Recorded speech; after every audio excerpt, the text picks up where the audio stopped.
Hello everyone, कैसे हैं आप सभी का स्वागत करता हूं बैंकिंग क्लब पे। तो दोस्तों, आज हम लोग का एथमेटिक का जो सीरीज़ है ये इसका डे 2 है, जिसमें हम लोग एथमेटिक के क्वेश्चंस प्रैक्टिस कर रहे हैं। हम लोग का टोटल 2 एथमेटिक का सेशन चल रहा है। एक में हम लोग जो है कंसेप्ट सीख रहे हैं एथमेटिक का, उसमें परसेंटेज चल रहा है हम लोग का। उसमें हम लोगों ने टोटल 3 क्लासेस किया।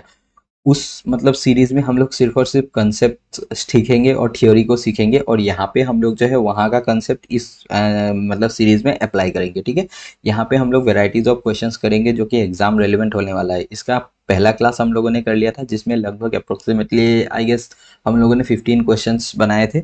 अब इसके आगे हम लोग इस सीरीज को कंटिन्यू करते रहेंगे। तो चलिए स्टार्ट करते हैं आज का सीरीज।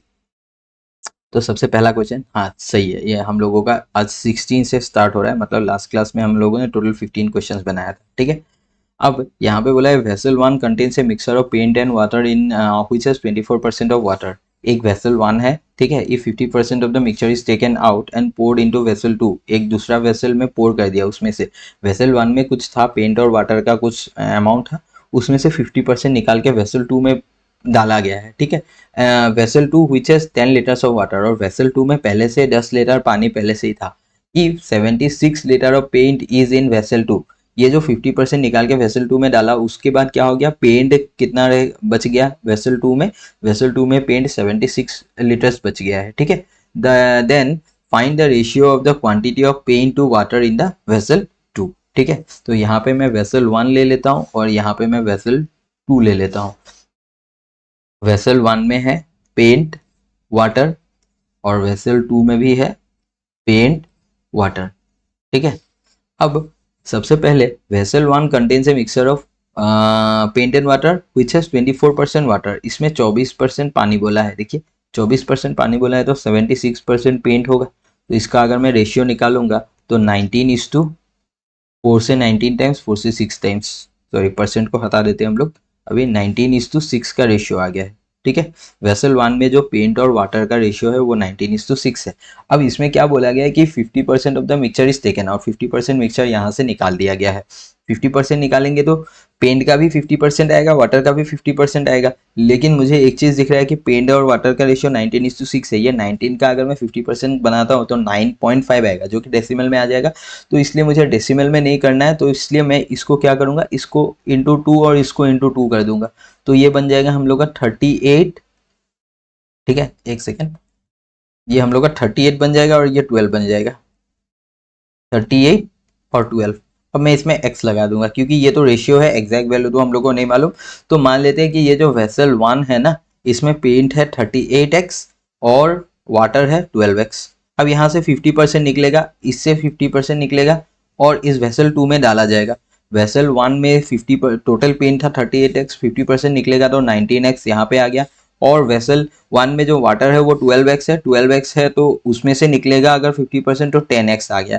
ठीक है, और हम लोग को एक चीज और बोला था कि जिस वेसल टू में हम लोगों ने ये 50% मिक्सचर निकाल के डाला है ना, उसमें 10 लीटर्स ऑफ वाटर पहले से ही था। तो वाटर अभी 6x तो वेसल वन से आया और पहले इसका 10 लीटर वाटर था। तो टोटल ये हो गया हम लोग का। ठीक है, पेंट और वाटर का रेशियो। अब नेक्स्ट यहाँ पे हम लोग को एक चीज बोला गया है, if 76 litre of paint is in vessel two. Vessel two में टोटल पेंट कितना है हम लोग का 19x। यही 19x का वैल्यू जो है, यही 19x का वैल्यू जो है ये हम लोगों का क्या है, 76 के बराबर है। तो x इक्वल कितना आ जाएगा, 19x इक्वल 76। तो x इक्वल 4 आ गया। x जब 4 आ गया तो ये तो 76 हो गया, ये 4 आ गया तो 6 24 प्लस 4 34। तो वेसल टू में हम लोग का पेंट और वाटर का जो अमाउंट आ गया वो 76 और 34 आ गया। Then find the ratio of the quantity of paint to water in vessel two. Paint to water in vessel two, तो इसमें रेशियो निकालना है तो कैंसिल कर दीजिए। यहाँ पे हम लोग कैंसिल करेंगे तो ये 38 होगा और ये 17 होगा। 38:17, ऑप्शन नंबर सी पे है। वेरी, ठीक है। तो क्वेश्चन बहुत ही सिंपल था, लेकिन थोड़ा सा मतलब जो है एग्जैक्टली ये क्लर्क लेवल है, मुश्किल नहीं है। लेकिन हम लोग को मतलब किस अप्रोच से हम लोग करेंगे कि सबसे कम और कम टाइम में हम लोग का क्वेश्चन सॉल्व हो जाए, यही इंपॉर्टेंट है। ठीक है, आगे चलते हैं हम लोग क्वेश्चन नंबर 17 पे। Pipe A and B together can fill a tank in 24 minutes and the ratio of the time taken by C alone to fill the tank to the time taken by A and B together to fill the tank is 5:4। ठीक है, A और B का हम लोग को total time बताया गया है और जो है ए सी का और ए और बी एक साथ मिल के जो टाइम लेता है उसका रेशियो हम लोग को दिया गया है 5:4। ठीक है। अब बोला है and pipe A alone can fill the tank in 40 minutes, find the time taken by B and C together to fill the tank. अच्छा, तो यहाँ पे हम लोग क्या करेंगे, सबसे पहले इस ये जो रेशियो दिया है इसको पकड़ देता है, ratio of the time taken by C alone to time taken by A and B together. C alone और ए एंड बी टुगेदर, इनका टाइम दिया हुआ है हम लोग को, टाइम का रेशियो दिया हुआ है 5:4। अब फर्स्ट लाइन को देखिए, pipe A and B together can fill a tank in 24 minutes. Ratio A and B का रेशियो कितना है, एक साथ 4 है, ये 4 का वैल्यू इस 24 मिनट के बराबर है, तो 5 का वैल्यू क्या हो जाएगा 30 मिनट। तो मतलब सी कितना टाइम में करता है, 30 मिनट में करता है। अब an A alone can fill the tank in 40 minutes, A tank को 40 मिनट्स में फिल करता है। ठीक है, और सी का जो ए और बी है, अच्छा ए और बी को 24 मिनट्स लगता है, ठीक है, और इसको सी को 30 मिनट्स लगता है। अब ए और बी का जो टाइम है ये है, ठीक है। अब इनका अगर मैं एफिशिएंसी निकालूं ए सी और ए बी का, तो ये 5:4 को का उल्टा हो जाएगा, 4:5 हो जाएगा एफिशिएंसी। अगर सी का एफिशिएंसी अकेला देखा जाए तो 4 होगा और ए और बी का मिला के 5 होगा। ठीक है, अब देखिए सी को पूरा काम खत्म करने में कितना टाइम लग रहा है, 30 मिनट्स लग रहा है, उसका एफिशिएंसी कितना है 4 है, तो टोटल वर्क कितना हो जाएगा, टोटल वर्क हो जाएगा 4 3 12, 120 काम हो गया। अब ये जो 120 काम है इसको हम लोग को क्या करना है, pipe A alone can fill the tank in 40 minutes. A और बी का टुगेदर जो एफिशिएंसी है वो 5 है, तो ए का एफिशिएंसी निकालने के लिए इसका हेल्प लेना पड़ेगा, pipe A alone can fill the tank in 40 minutes. तो ए का एफिशिएंसी आ जाएगा कि टोटल 120 काम है और उसको जो है टोटल टाइम लगता है 40 मिनट्स, तो मतलब 3 का एफिशिएंसी है। ए का एफिशिएंसी कितना है 3 है। ए और बी का अगर मैं देखूं और सी, यहाँ पे मैं लिख रहा हूँ ए बी सी इन तीनों को, ठीक है, यहाँ पे मैं इन लोगों का एफिशिएंसी निकालूंगा। मुझे सी का एफिशिएंसी मालूम है 4 है, अब ए का भी मालूम हो गया 3 है, और ए और बी का मिला के एफिशिएंसी कितना था 4 था, तो ए का सॉरी ए और बी का एफिशिएंसी मिला के 5 था, तो ए का 3 हो गया तो बी का 2 हो जाएगा। अब मुझे क्या निकालना है कि find the time taken by B and C together to fill the tank. B और सी एक साथ अगर मिलके करेंगे तो काम, तो टैंक को फिल करने में कितना टाइम लगेगा। बी और सी का एफिशिएंसी कितना है 4 और 2 6, और टैंक का टोटल कैपेसिटी कितना है 120, तो 120 divided by 6, 20 hours, sorry 20 minutes.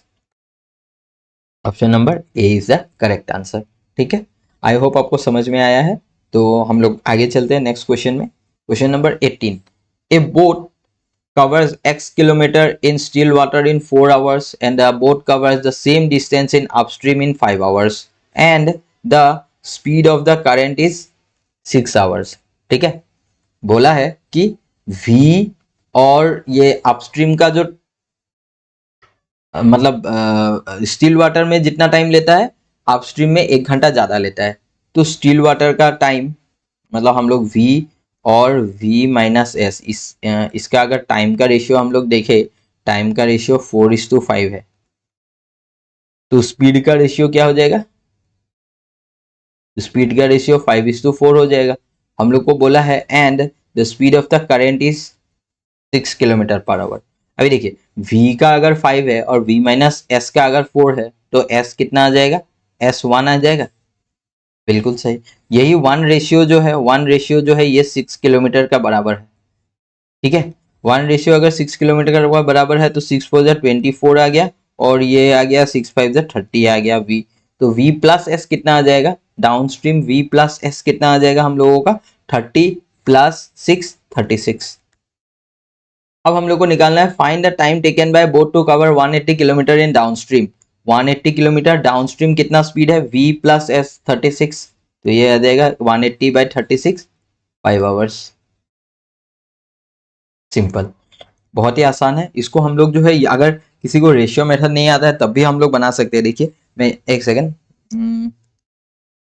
नीचे बना देता हूँ, ठीक है। यहाँ पे देखिए, मान लीजिए आपको ये रेशियो, ये वाला जो टाइम और स्पीड का जो मैंने रेशियो लिया है 4:5 को 5:4, ये अगर किसी को नहीं आता है तब भी हम लोग कैसे बना सकते हैं। देखिए, बोट कवर्स x किलोमीटर इन 4 आवर्स, तो x किलोमीटर जाने में 4 hours, x divided by 4, speed equal distance by time, ये टाइम आ गया हम लोग का, ठीक है। ये क्या, ये स्पीड, ये सॉरी, ये स्पीड आ गया, किसका स्पीड है, ये बोट इन स्टिल वाटर मतलब v का है, ठीक है। एंड अपस्ट्रीम में कितना टाइम लगता है, 5 घंटा लगता है। अपस्ट्रीम में सेम डिस्टेंस अपस्ट्रीम में जाता है तो 5 घंटा लगता है। ये आ गया x डिवाइडेड बाई 5, और ये क्या है, v माइनस एस, मतलब ये अपस्ट्रीम है। अब इन दोनों इक्वेशन को माइनस करेंगे, v minus S equal x by 4 minus x by 5, तो ये v कैंसिल हो जाएगा, प्लस s हो जाएगा, s इक्वल 4×5 = 20, और ये 5x 4x x बाई 20 आ गया, s का वैल्यू आ गया x बाई 20, ठीक है। अब हम लोग को बोला है कि speed of current is 6 kilometre per our, ये s मतलब स्पीड ऑफ करंट ही है, ठीक है। s मतलब speed of current, s equal हम लोग को मिला है x बाई 20, यही x बाई 20 क्वेश्चन में बोला है कि 6 किलोमीटर पर आवर है, 6। अब x equal 6×12 120 kilometre, total distance हम लोगों ने पहले निकाला। अगर रेशियो का मेथड, ये मेथड नहीं आता है तो हम लोग को थोड़ा सा लेंदी पड़ जाएगा, लेकिन हम लोग निकाल आराम से सकते हैं। x को 120 आ गया, find the time taken by boat to cover 180 kilometre downstream. अभी x का जब 120 आ गया, ठीक है, x का वैल्यू 120 आ गया, तो हम लोग यहाँ पे 120 को पुट करके v का वैल्यू निकाल सकते हैं। 120/4 इक्वल 30, और 120/5 इक्वल 24, ठीक है। ये देखिए हम लोग का स्पीड जो रेशियो में 24 और 30 आया था, यही हम लोग को अभी मिला है 30 और 24। अब हम लोग को जब ये एक चीज पता चल गया कि v 30 है और v माइनस एस 24 है, तो s कितना हो जाएगा, s इक्वल 6 हो जाएगा, तो v प्लस s हम लोग को मिलेगा 36। तो अभी v प्लस एक्स 36 है, ये डाउनस्ट्रीम स्पीड है 180 किलोमीटर, 36 किलोमीटर में जाएगा, तो 5 आवर्स मिलेगा। तो ये मेथड थोड़ा सा लेंदी है, लेकिन अगर रेशियो नहीं आता है तो ये मेथड भी काफ़ी अच्छा है, मतलब इससे भी जल्दी आप बना सकते हो अगर आपका कंसेप्ट बहुत ही अच्छे से क्लियर है। लेकिन ratio method is the best method, सबसे आसानी से हो जाएगा, ठीक है। तो चलिए आगे चलते हैं क्वेश्चन नंबर 19 पे। A boy goes to the प्ले ग्राउंड by his bicycle at a speed of 15 kilometre per hour and reaches 12 minutes earlier। जब एक लड़का है प्लेग्राउंड जाता है घर से, तो जब 15 किलोमीटर पर आवर स्पीड में जाता है तो नॉर्मली जिस टाइम पे पहुंचता है उससे 12 मिनट जल्दी पहुंच जाता है। फिर बोला है कि if he goes eight A speed of 10 kilometre per our, अगर वो 10 किलोमीटर पर आवर स्पीड में जाता है तो 10 मिनट लेट पहुंचता है। The distance between his house and the playground is, ठीक है। तो बहुत ही सिंपल है, देखिए 15 मान लेते हैं हम लोग कि जो उसका नॉर्मली अगर कोई भी स्पीड में जब भी वो रेगुलरली जाता है तो उस स्पीड में उसको टी टाइम लगता है, ठीक है। तो अब कितना टाइम लगा है, 15 किलोमीटर में जा रहा है तो उसको कितना टाइम लग रहा है, 12 मिनट कम लग रहा है। पहले टी लगता था तो 12 मिनट कम लग रहा है, मतलब t-12। ये हो गया हम लोग का distance, distance equal speed into time. Distance तो दोनों केस में कांस्टेंट है, वो घर से प्लेग्राउंड जा रहा है, एक बार 15 किलोमीटर में जा रहा है, एक बार 10 किलोमीटर में जा रहा है, तो डिस्टेंस ये हो गया इक्वल किसका बराबर होगा, दूसरा वाला डिस्टेंस, मतलब 10 किलोमीटर पर आवर पे जा रहा है, कितना टाइम ले रहा है वो, टी टाइम तो नॉर्मली लगता है, लेकिन 10 किलोमीटर पर आवर स्पीड में जाने की वजह से 10 मिनट एक्स्ट्रा लग रहा है, प्लस 10। ये हो गया, ये भी डिस्टेंस है, देखिए speed into time, speed into time, speed into time, ये भी डिस्टेंस है, ये भी डिस्टेंस है। अब दोनों डिस्टेंस तो सेम है ना, तो इक्वल लगा दिया मैंने बीच में। 15t और 10t इधर आ जाएगा, 15t, एक सेकेंड इसको कैंसिल कर देते हैं सबसे पहले, क्या ही जरूरत है मल्टीप्लाई करना। 5 से गया 3 टाइम्स, 5 से गया 2 times, 3 minus 2t equal 36 plus 20, तो ये हो गया t इक्वल 56, t इक्वल 56 आ गया हम लोग का। The distance between his house and play ground, अभी t जब 56 आ गया, यही तो डिस्टेंस है, 15 इंटू t-12 मतलब t-12 मतलब कितना आएगा, 56 - 12 44, ये मिनट में है तो इसको आवर में ले जाना होगा, क्योंकि ये स्पीड क्या है, किलोमीटर पर आवर में है, तो ये टाइम को भी हम लोग को आवर में ले जाना होगा ना। तो 15 4 जा 60 आ गया, 4 से ये 11 टाइम्स कैंसिल हो गया, तो हम लोग को आ गया 11 किलोमीटर आंसर। ठीक है, आई होप आपको समझ में आया है। एक बार फिर से मैं बता देता हूँ। देखिए टी का जब हम लोगों ने वैल्यू निकाला, टी का वैल्यू ये डिस्टेंस, दोनों जो डिस्टेंस है इसको इक्वल कैसे किया ये समझना है, क्योंकि दोनों डिस्टेंस सेम है ना। लेकिन एक बार 15 किलोमीटर आवर पे जा रहा है, एक बार 10 किलोमीटर पर आवर पे जा रहा है। 15 किलोमीटर पर आवर में जितना डिस्टेंस कवर किया, 10 किलोमीटर पर आवर में भी उतना ही डिस्टेंस कवर किया। लेकिन डिफरेंस क्या है कि 15 किलोमीटर में जब जा रहा है, जो नॉर्मली जो टाइम लगता है उससे 12 मिनट कम लग रहा है, और 10 किलोमीटर में जब जा रहा है तो नॉर्मली जो टाइम लगता है उससे 10 मिनट ज्यादा लग रहा है। तो दोनों डिस्टेंस तो बराबर हो गया, तो इसलिए मैंने इक्वल करके इस इक्वेशन को सॉल्व किया, तो टी आ गया 56। अब जब टी 56 आ गया तो मुझे पता है कि 15 इंटू टी माइनस 12, ये जो मैंने लिखा था ये तो डिस्टेंस ही था ना घर से प्लेग्राउंड का। तो यहाँ पे मैंने टी का वैल्यू पुट करके इसको इक्वेशन को बना लिया 15 इंटू 44। लेकिन ये 44 और 15 ये दोनों अलग अलग यूनिट है, ये किलोमीटर पर आवर पे है और ये है मिनट पे। तो इस मिनट को हम लोग को आवर में ले जाना होगा। 44 मिनट मतलब 44/60 आवर। तो इस तरीके से मैंने लिख लिया 44/60 आवर, कैंसिल करके 11 किलोमीटर आ गया हम लोग का टोटल डिस्टेंस। ठीक है, तो चलिए नेक्स्ट क्वेश्चन पे चलते हैं, क्वेश्चन नंबर 20 पे। Ashu invested rupees A in scheme P and rupees A plus 400 in another scheme Q। एक स्कीम P है, एक स्कीम Q है, ठीक है। ए अमाउंट उसने इन्वेस्ट किया स्कीम Q पे, सॉरी P पे, और A प्लस 400 उसने स्कीम Q पे इन्वेस्ट किया। He got 10% per annum and 12% per annum invest simple interest on the scheme P and Q respectively. एक में उसको स्कीम पी में 10% मिला है और स्कीम क्यू में 12% मिला है। If after 2 years he got a total of 976 as interest from both the schemes, then what is the value of A? बहुत ही सिंपल क्वेश्चन है, लेकिन कितना जल्दी बना सकते हैं वो इंपॉर्टेंट है। ठीक है, देखिए 10% 2 साल के लिए मतलब 20%, और 12% 2 साल के लिए मतलब 24%। अब ये 20% स्कीम पी का है, स्कीम पी में कितना लगाया है, ए रुपीज लगाया है, तो 20% of A plus 24% scheme Q में है, और स्कीम क्यू का ए प्लस 400 है, तो ये 24% ऑफ ए भी आएगा और 24% ऑफ 400 भी आएगा। तो 24% of A plus 24% of 400 equal 976। अब ये चीज, ये लाइन जो मैंने लिखा था, ये लाइन लिखने का जरूरत नहीं था, मैंने आपको समझाने के लिए लिखा। मैं डायरेक्टली क्या करता कि इसमें 20% ऑफ ए और 24% ऑफ ए, इन दोनों को मैं डायरेक्टली ऐड कर देता कि 44% ऑफ ए इक्वल 976 माइनस ये 24% ऑफ 400 हो जाएगा। 0 0 कैंसिल हो गया परसेंटेज से, और 24 इंटू 4 96। तो 44/100 इंटू ए इक्वल, इसको कैंसिल माइनस करेंगे, 96 चला गया तो 880 आ गया। 880 आ गया, 44 से एक बार गया, 44 से ये 2 बार 20 बार गया। ए इक्वल 20 इंटू 100 2000। ठीक है, ए कितना आ गया हम लोग का 2000। 2000 ऑप्शन नंबर सी पे है। ठीक है, और is the value of A equal 2000। ये बना तो हर कोई लेगा, लेकिन कितना जल्दी आप देखिए 20% ऑफ ए और 24% of A, 44% of A directly आएगा, और 24% ऑफ एक्स्ट्रा क्या है 400। 24% ऑफ 400 मतलब 24 इंटू 4 96। वो 96 जो टोटल वैल्यू है उसमें माइनस हो जाएगा, इसमें 96 माइनस हो गया 880 आ जाएगा। फिर कैंसिल कर दीजिए, आपको जो है मिल जाएगा। ठीक है, तो ये आई होप यहाँ तक 20 क्वेश्चन हम लोगों ने बना लिया। आई होप आपको समझ में आया है। तो चलिए हम लोग आगे नेक्स्ट क्वेश्चन पे चलते हैं। तो इसमें क्या बोला गया, देखिए in a mixture of milk and water the quantity of water is 1/4 the quantity of milk.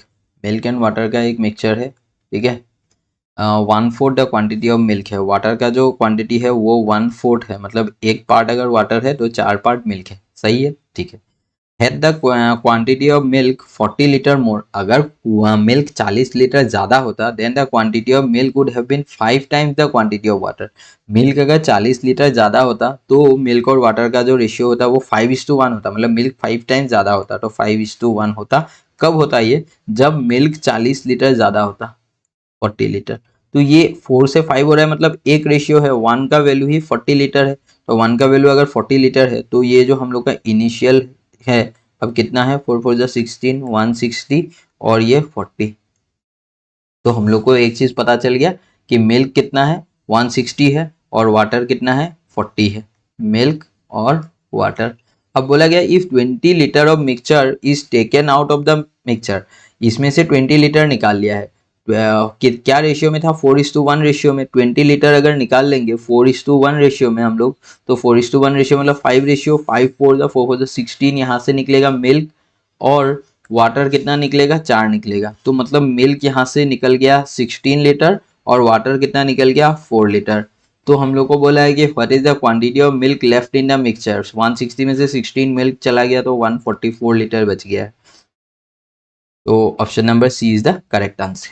ठीक है, क्वेश्चन नंबर 21 हो गया है। आगे चलते हैं हम लोग क्वेश्चन नंबर 22 पे। A started a business with some investment. After 4 months, A left the business and B joins the business with an investment equal to 2/5 of the amount what A invested. A ने कुछ amount से एक business start किया था, ठीक है, और 4 महीना बाद उसने बिजनेस छोड़ के चला गया, और उसमें जब 4 महीना बाद ए ने छोड़ा तभी बी ने ज्वाइन किया, और बी ने कितना अमाउंट लाके ज्वाइन किया, ए का 2/5। मतलब ए ने अगर 5 यूनिट अमाउंट लाके स्टार्ट किया था, तो बी ने सिर्फ 2 यूनिट ले आया।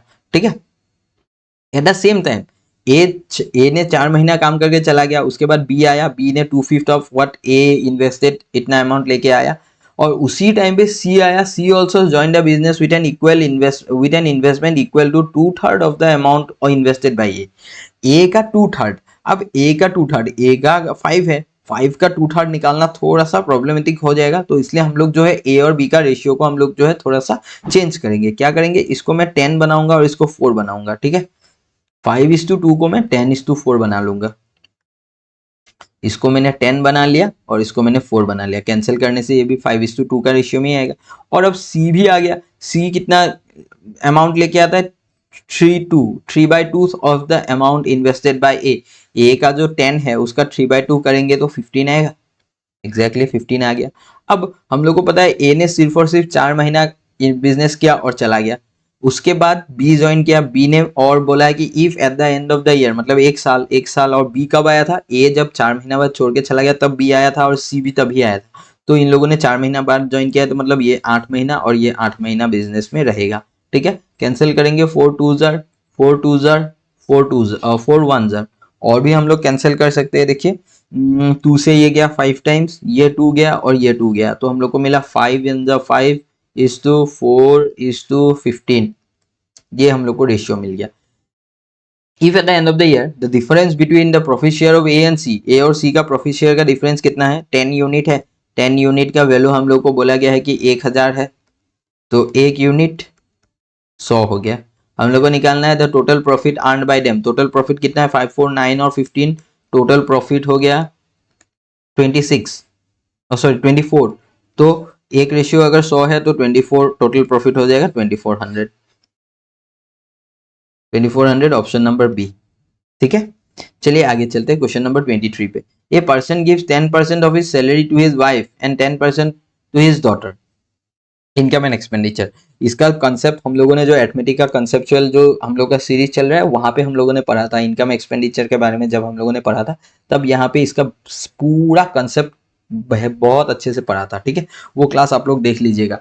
ठीक है, यहाँ पे क्या बोला गया, a person gives 10% of his salary to his wife and 10% to his daughter.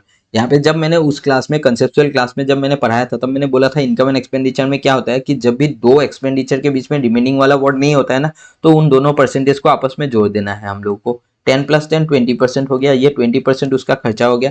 ठीक है, 50% ऑफ द रिमेनिंग, अब ये 50% ऑफ द रिमेनिंग आ गया है, तो इसको अलग लेना है। इस 50% को हम लोगों को इस 10 और 10 में नहीं जोड़ना है। ये दोनों जो 10% और 10% है, वाइफ और डॉटर को जो दिया है, इन दोनों में क्या है, रिमेनिंग वाला वर्ड नहीं है, तो इन दोनों को ऐड करके हम लोग टोटल 20% लिखेंगे। 50% ऑफ द रिमेनिंग ये अलग से लिखेंगे in a scheme, and 30% of the remaining ये भी अलग से लिखेंगे क्योंकि 30% ऑफ द रिमेनिंग बोला है। अब देखिए, मान लिया मैंने कि इसका जो इनकम था वो 100 था, ठीक है, 100 था। उसने क्या किया, पहले तो 10% और 10% 20% वाइफ और डॉटर को दे दिया, वाइफ और डॉटर को दे दिया 20%, तो रिमेनिंग कितना रह गया, उसका रिमेनिंग 80 रह गया। और यहाँ पे वाइफ और डॉटर को दे दिया 20%, 20 रुपीज दे दिया एक्सपेंडिचर। ठीक है, 80 रह गया। अब इस 80 में से रिमेनिंग बोला है 50% ऑफ द रिमेनिंग, जो बचा हुआ है 80, उसका 50% उसने क्या किया, इन्वेस्टेड इन ए स्कीम, एक स्कीम में इन्वेस्ट किया 40। 80 का 50%, जो बचा हुआ है उसका 50%, तो मतलब 40 उसने क्या किया, एक स्कीम में इन्वेस्ट किया। अब कितना रिमेनिंग बचा हुआ है उसका, रिमेनिंग और 40 बचा हुआ है, क्योंकि 80 का 40 चला गया तो 40 बचा हुआ है। अब उस जो रिमेनिंग, अभी जो रिमेनिंग बचा हुआ है उसका 30% उसने स्पेंड किया वेरियस एक्सपेंसेस में, इसका 30% उसने वेरियस एक्सपेंस में स्पेंड किया। एक्सपेंस में अगर 40 का 30% कितना होगा, 12। तो सेव, बाकी जो है उसने सेव किया, बोला रेस्ट अमाउंट ही सेव्स, सेविंग्स कितना हो जाएगा, 40 का अगर 12 उसने खर्चा कर लिया तो 28 सेविंग्स हो गया। बहुत अच्छा। If he spends rupees 4500 on various expenses, अब वेरियस एक्सपेंसेस ये था, वेरियस एक्सपेंसेस ये था, 30% स्पेंड किया था, जो रिमेनिंग था उसका वेरियस एक्सपेंसेस ये वेरियस एक्सपेंस कितना आया हम लोग का, 12 रेशियो। ये 12 रेशियो का वैल्यू हम लोग को बोला है क्वेश्चन में कि 4,500 है, ठीक है। तो हम लोग को बोला है कि find the difference between the amount he gives to his wife and his savings. अच्छा, हाँ ठीक है, वाइफ को कितना अमाउंट दिया और सेविंग्स कितना है उसका हम लोग को डिफरेंस निकालना है। वाइफ को कितना दिया था, 10% दिया था, मतलब 100 का 10%, टोटल अगर 100 था 10% दिया था, मतलब 10 वाइफ को दिया था। और सेव उसने लास्ट में कितना किया था, 28 किया था। तो वाइफ और सेविंग्स का डिफरेंस कितना है, 18%, मतलब 18 यूनिट। 12 यूनिट का वैल्यू है 4500, हम लोग को निकालना है 18 यूनिट का वैल्यू। तो हम लोग एक यूनिट का नहीं निकालेंगे, इसको पहले तो 2 से डिवाइड कर देंगे, 2 6 और ये 2 से इसको डिवाइड करेंगे, 4000 का आधा 2000 और 2250। अब 6 यूनिट का वैल्यू 2250 है, तो 18 यूनिट का वैल्यू क्या होगा, इंटू 3, तो यहाँ पे भी इंटू 3 हो जाएगा, 6750, 6750 आ जाएगा हम लोग का आंसर, ठीक है। Option number B is the correct option, ठीक है। नेक्स्ट क्वेश्चन नंबर 24 पे चलते हैं हम लोग। सिंपल छोटा सा क्वेश्चन है, चलिए देखते हैं क्या बोला है। A alone can complete a piece of work in 16 days, B alone can complete the same work in 12 days. A 16 days, B 12 days. A started the work and after 12 days B join same in how many days. बहुत ही आसान है, इसमें क्या आ जाएगा, 48 LCM आ गया, तो 3 और 4। अब ए ने पहले कितना दिन काम किया, 12 दिन अकेले काम किया, तो ए अगर 12 दिन अकेले काम करेगा तो कितना हो जाएगा, 12 प्लस, अब बी ने इसको ज्वाइन कर लिया, तो टोटल 7 यूनिट काम एक्स दिन किया मान लेते हैं, इक्वल ये आ जाएगा हम लोग का टोटल काम जो है ये 48। तो 7x इक्वल, ये इधर चला गया, कितना आ गया हम लोग का 36 माइनस 48 12। तो x इक्वल 1 5/7, 7 12/7 आएगा, तो 1 5/7। तो total in how many days total work will be completed, total work कितना दिन में कंप्लीट होगा। देखिए पहले तो ए ने अकेले 12 डेज पे तक काम किया, 12 डेज काम किया, और बी जब ज्वाइन किया तब एक 1 5/7 डेज लगा, 1 5/7। तो ये दोनों को ऐड करने से 13 5/7 हो जाएगा, 13 5/7 days. Option number D is the correct answer, ठीक है। तो यहां तक 24 क्वेश्चन हम लोगों ने बनाया। नेक्स्ट क्वेश्चन नंबर 25 पे चलते हैं हम लोग। तो इसमें क्या बोला गया, देखिए, price of an article is marked by ₹300। If 20% discount is offered then the percentage of profit earned is 28%। Then what will be the selling price when it is sold at a discount of 10%। एक article है जिसको markup किया है 300 रुपया से, ठीक है, और डिस्काउंट उसमें कितना लगाया है 20% का। तो पहले डिस्काउंट से हम लोग एमपी और सीपी का, एनपी और एसपी का जो है रेशियो निकालेंगे। 20% डिस्काउंट मतलब 1/5। तो मार्क प्राइस अगर 5 है तो उसमें 1 रुपया का डिस्काउंट हो रहा है, तो 4 रुपया में उसको बेचा जा रहा है। मार्क प्राइस और सेलिंग प्राइस का जो है रेशियो 5:4 है, ठीक है। और ये जब 20% डिस्काउंट में बेच दिया गया तो प्रॉफिट उसका कितना हुआ, 28% का। अब 28% को हम लोग 28/100 मतलब 7/25 लिख सकते हैं। तो ये जो प्रॉफिट परसेंट है इससे क्या आता है हम लोग का, सीपी और एसपी का रेशियो आता है। सीपी मतलब सीपी अगर 25 है तो एसपी प्रॉफिट कितना हुआ, 7 रुपया हुआ, तो मतलब बेचा कितना में, 32 रुपीज में, ठीक है, 32 रुपीज में बेचा। और सीपीएसपी का रेशियो हम लोग का ये आ गया, और एमपीएसपी का रेशियो हम लोग का ये आ गया। अब हम लोग को एक चीज पता है, दोनों में हम लोग को सेलिंग प्राइस हम लोग का सेम होना चाहिए। यहाँ पे सेलिंग प्राइस 4 है, यहाँ पे 32 है, तो ये जो सेलिंग प्राइस है, ये जो सेलिंग प्राइस है और ये जो सेलिंग प्राइस है सेम आइटम का है, तो सेम होना चाहिए। तो यहाँ पे इंटू 8 करना पड़ेगा तब ये 32 हो जाएगा, और ये MP पे भी तब इंटू 8 करना पड़ेगा क्योंकि ये दोनों जो रेशियो है ये आपस में कनेक्टेड है। ठीक है, तो हम लोग का ओवरऑल CP SP MP का जो रेशियो है वो क्या हो जाएगा, CP हम लोग का 25 आ गया, SP हम लोग का 32 आ गया, और MP हम लोग का 8 5 जा 40 आ गया। ठीक है, ये हो गया CP SP और MP का ओवरऑल रेशियो। अब हम लोग को बोला गया है कि the price of an article is marked up by 300 रुपया बढ़ा दिया है, मतलब मार्क अप मतलब कॉस्ट प्राइस में जो आपने कोई भी सामान 100 रुपये में खरीदा और उसको खरीद के लाके आपने उसमें लिख दिया कि ये MRP 120 रुपया है, तो आपने मार्कअप कितना किया, 20% का मार्कअप किया है। तो कितना बढ़ाया है वो, तो CP 25 था और मार्क प्राइस कितना है 40, तो इंक्रीज कितना किया, मार्कअप कितना किया, मार्कअप 15 रेशियो से किया। 15 रेशियो, ये जो 15 यूनिट है ना, इसी का वैल्यू हम लोग का 300 है, तो एक यूनिट का वैल्यू आ जाएगा हम लोग का 20। हम लोग को निकालना है then what will be the selling price when it is sold at a discount of 10%। 10% discount देने से कितना होगा उसका सेलिंग प्राइस, तो मार्क प्राइस कितना हो जाएगा, ओवरऑल जो मार्क प्राइस है वो 40 है, 40 यूनिट है, 40 यूनिट का वैल्यू हो जाएगा 800। अब ये जो मार्क प्राइस है 800, इसमें कितना डिस्काउंट देगा, मार्क प्राइस इसमें 10% का डिस्काउंट देगा, -10%, 800 का 10% मतलब 80 रुपया घटा देंगे, तो 720 रुपीज हो जाएगा सेलिंग प्राइस। ठीक है, आई होप आपको समझ में आया होगा। Option D is the correct answer, 720 rupees.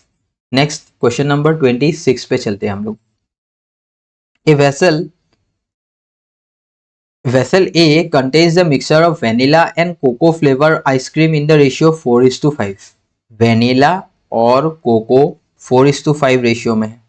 ठीक है, एंड वेसल बी, ये वेसल ए है और यहाँ पे एक दूसरा वेसल बी है।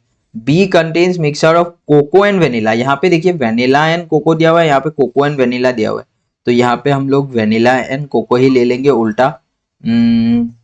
5:7 है तो हम लोग लिखेंगे 7:5। If the quantity of cocoa flavour in A is 100% more than that of B. अच्छा, ए का जो कोको है वो 100% ज्यादा है बी से। ठीक है, तो हम लोग जो है क्वेश्चन को अगर स्टार्टिंग से लेंगे तो हम लोग का काम बहुत मुश्किल हो जाएगा। देखिए इसको किस तरीके से बनाएंगे, देखिए पहले हम लोग बी वाला ले लेते हैं। बी का हम लोग को क्या दिया हुआ है, कोको एंड वेनिला। कोको और वेनिला का जो रेशियो है वो हम लोग का कितना है, 5:7 है। ठीक है, अब ए का क्या होगा, ए का हम लोग यहां से निकालेंगे। If the quantity of cocoa flavour in A is 100% more than that of B. अभी वेसल ए में कोको है और वेनिला है, ये जो कोको है ना ये बी वाला से 100% ज्यादा है, इसका 100% कितना होगा, 5 ज्यादा है, मतलब यहाँ पे कितना है 10 है। और हम लोग को पता है कि इसका रेशियो क्या है, वी और सी का रेशियो क्या है ए में, ये जो ए वेसल है ना इसमें सी और वी का जो रेशियो है कोको और वेनिला का वो 5:4 है। 4:5 मतलब वेनिला और कोको का दिया हुआ है, कोको और वेनिला का 5:4 है। तो कोको का यहाँ 5 है, यहाँ 10 है, तो मतलब डबल हो रहा है। तो यहाँ पे जो 4 होगा ये भी डबल हो जाएगा, 8 आ जाएगा, मतलब 10:8 आ गया रेशियो। जो हम लोग को 5:4 दिया था वो हम लोग का 10:8 आ गया। जो पहला रेशियो दिया हुआ था ना ये 4:5, इसको मैंने 8:10 लिख दिया। मतलब ये हो गया हम लोग का पहला वैल्यू हो गया वेनिला का, दूसरा वैल्यू कोको का हो गया। अब देखिए क्वेश्चन का साथ मैच हो गया। If the quantity of cocoa flavour in A का जो कोको फ्लेवर है वो 100% ज्यादा है बी से, then what is the ratio of the quantity of cocoa flavour in A to the quantity of vanilla flavour in B.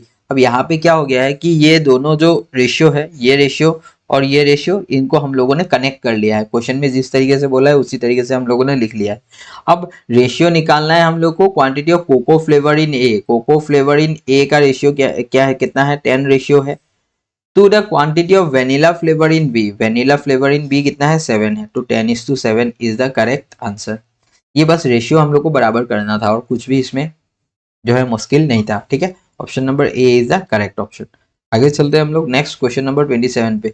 A can complete a piece of work in 24 days and B and C together can complete the work in 16 days and A and C together can complete the work in 12 days। ठीक है, ए का हम लोग को time बताया है कि 24 दिन में कर सकता है। फिर बोला है बी प्लस सी कर सकता है हम लोगों का 16 डेज पे, 16 डेज पे, और ए प्लस सी कर सकता है हम लोगों का 12 डेज पे। तो हम लोगों ने एलसीएम ले लिया 48, 48 एलसीएम ले लिया, तो यहाँ पे 2 आ गया, 16 से ये 3 टाइम्स गया, और ये 12 से ये हम लोग का आ गया 4 टाइम्स। ठीक है, अब हम लोग को क्या निकालना है, in how many days B alone can complete the work. B alone, B को कितना टाइम लगेगा वो निकालना है। उसके लिए हम लोगों को पहले बी के लिए हम लोगों को पहले सी निकालना होगा। देखिए ए का एफिशिएंसी कितना है, ये सारा एफिशिएंसी है। ठीक है, एफिशिएंसी ए का एफिशिएंसी 2 है और ए और सी का एफिशिएंसी 4 है। तो ए का अगर 2 है और ए और सी का मिला के 4 है तो सी का भी 2 होगा। यहाँ पे मैं सबका एफिशिएंसी लिख देता हूँ। ए का 2 है, बी का अभी तक नहीं मालूम, सी का 2 है। क्यों 2 है सी का, क्योंकि ए और सी का मिला के 4 है और ए अकेला का एफिशिएंसी 2 है, तो सी का भी 2 होगा। अब बी और सी का टोटल एफिशिएंसी कितना है, 3 है। बी और सी का अगर टोटल एफिशिएंसी 3 है, उसमें से सी का अगर 2 है तो बी का 1 होगा। बी का 1 हो गया। बी कितना दिन में काम खत्म करेगा, टोटल वर्क कितना है 48, 48 काम एक 1 का एफिशिएंसी से करेगा तो 48 डेज लगेगा। सॉरी, यहाँ पे हम लोग का एक सेकेंड, ऑप्शंस जो है ये लास्ट क्वेश्चन का ऑप्शंस आ गया हम लोग का, तो इसको हम लोग ठीक करना पड़ेगा। ये ऑप्शंस आप काट दीजिए। ये देखिए लास्ट क्वेश्चन का जो ऑप्शन है वही आ गया है। ठीक है, तो कितना डेज आ गया, 48 डेज आ गया। ठीक है, तो आंसर आ जाएगा इसका 48 डेज। ठीक है, चलिए आगे चलते हैं हम लोग नेक्स्ट क्वेश्चन पे। Question number 28, the income of A and B is in the ratio 3:2। ठीक है, 3:2 है, and the expenditure of A and B is 4800 and 3600। If the ratio of savings of A and B is 2:1, find the income. हम लोग को एक चीज पता है कि income equal expenditure plus savings, या तो income minus expenditure equal savings. ठीक है, तो ए का क्या इनकम है, 3:2, ए और बी का रेशियो है, तो ए का हम लोग मान लेते हैं 3x है, बी का हम लोग मान लेते हैं 2x है। तो ए 3x माइनस एक्सपेंडिचर कितना है, ए का 4800 और बी का क्या है 2x माइनस 3600 इक्वल, ये ए का एक्सपेंडिचर माइनस, सॉरी ए का इनकम माइनस एक्सपेंडिचर, ए का सेविंग्स 2:, बी का सेविंग्स 1 रेशियो में है। अब क्रॉस मल्टीप्लाई करेंगे हम लोग, 3x 4800, 3x minus 4800 equal 4x minus 7200। अब x इक्वल 7200 इधर जाएगा तो 2400, x इक्वल 2400 आ गया। हम लोग को निकालना है फाइंड द इनकम ऑफ ए का इनकम कितना है 3x है, 3x मतलब 3 इंटू 2400, तो 7200, 7200 will be the answer. Option number C is the correct answer. Next, question number 29. The speed of current is 60% of the speed of boat in still water. V और S का हम लोग को ratio दिया हुआ है। Speed of boat in speed of current is 60% of the speed of boat in still water, मतलब 60% मतलब 3/5, तो मतलब स्टिल वाटर में अगर 5 है तो स्ट्रीम में 3 है, तो इसको हम लोग x लगा लेंगे। v और s आ गया, तो अभी हम लोग निकाल सकते हैं v प्लस s कितना हो जाएगा 8x, और v माइनस x कितना हो जाएगा, v माइनस x हो जाएगा 2x, मतलब ये डाउन स्ट्रीम और ये अपस्ट्रीम, अपस्ट्रीम। ठीक है, if the total time taken by the boat to cover 320 kilometre downstream and 120 kilometre upstream is 25 hours. 320 kilometre downstream, downstream speed कितना है 8x plus 120 kilometre upstream, upstream speed कितना है 2x, equal time कितना लग रहा है 25 घंटा। ये चला गया 840 टाइम्स और ये 22 से 60, तो हम लोग का x इक्वल 100 इक्वल 25, ये 4 बार गया, x इक्वल 4 आ गया, x इक्वल 4 आ गया। अब हम लोग क्या निकाल सकते हैं, अपस्ट्रीम और डाउनस्ट्रीम स्पीड दोनों निकाल सकते हैं, लेकिन हम लोग को क्या पूछा गया, find the time taken by the boat to cover 32 kilometre upstream. तो 32 किलोमीटर अपस्ट्रीम किस का स्पीड क्या है 2x, और 4 टू जा 8, तो अपस्ट्रीम जाने में इतना टाइम लगेगा, plus 64 kilometre downstream, 64 kilometre downstream जाने में कितना टाइम लगेगा 8x, 8 4 जा 32, तो ये हो गया 8 4 जा 32 और 32 से ये 2 टाइम्स, तो मतलब 6 घंटा लगेगा। ठीक है, speed equal distance, sorry time equal distance by speed. ठीक है, आगे चलते हैं हम लोग क्वेश्चन नंबर 30, ये आज का आखिरी क्वेश्चन होने वाला है। ठीक है, the cost price of a chair is rupees 15x plus 150 and the selling price of the same chair is 2x। Cost price दिया हुआ है हम लोग को x प्लस 150, सेलिंग प्राइस दिया हुआ है 2x। If the profit earned is earned, if the shopkeeper earned a profit of 62.5, 62.5% कितना होता है 5/8 होता है। मतलब सीपी और एसपी का रेशियो क्या है, सीपी अगर 5 है तो एसपी उससे 5 ज्यादा है, मतलब 13 है। ठीक है, सीपी और एसपी का रेशियो हम लोग का कितना है 5:13 है। अब हम लोग क्या करेंगे कि हम लोग को सीपी कितना बोला है कि x प्लस 150 है, x प्लस 150, एसपी कितना है 2x, इक्वल रेशियो कितना दिया हुआ है सीपी और एसपी का, प्रॉफिट का रेशियो जो परसेंट जो दिया हुआ है उसी से हम लोग सीपी और एसपी का निकाल सकते हैं। मतलब 5/8, 5/8 मतलब सीपी अगर 8 है तो एसपी उससे 5 ज्यादा 13 है, तो मतलब यहाँ पे 8/13 लिख सकते हैं हम लोग। ये ऊपर वाला सीपी है, सीपी ऑफ द चेयर, और नीचे वाला SP of the chair, question में वही बोला है। अब हम लोग क्रॉस मल्टीप्लाई करेंगे 13x plus 150 into 13 equal 16x, ये x इधर चला जाएगा तो 3x बचेगा, 3x 150 इंटू 13/3 इक्वल x, 3 से ये गया 3 15 16, 13 5 जा 65, 650, x 650 आ गया। तो सीपी कितना हो जाएगा x प्लस 150, 650 प्लस 150 800 हो गया। अभी हम लोग को बोला गया है next, and the cost price of the chair is half the selling price of the watch. ये जो cost price of the chair है ये आधा है selling price of watch, SPW में लिख रहा हूं, वॉच कितना है, cost price of the chair is half, ये आधा है selling price of the watch, तो selling price of the watch कितना होगा, इसका डबल होगा 1600, 1600 होगा selling price of the watch. And the shopkeeper offers a discount of rupees 400, 400 रुपया डिस्काउंट ऑफर करने के बाद 1600 रुपया हो रहा है, तो mark price of the watch कितना था, इसका मतलब 2000 था, इसमें और 400 हम लोग ऐड कर देंगे तो 2000 हो जाएगा। हम लोग को वही पूछा है कि find the mark price of the watch, तो 2000, 2000 is in option number A. ठीक है, तो आई होप आपको समझ में आया है। तो ये हम लोग का आज का आखिरी क्वेश्चन था, लास्ट पहला जो सेशन था उसमें हम लोगों ने 15 क्वेश्चन बनाया, और आज ये जो सेकंड डे था इसमें हम लोगों ने 15 क्वेश्चन बनाया है।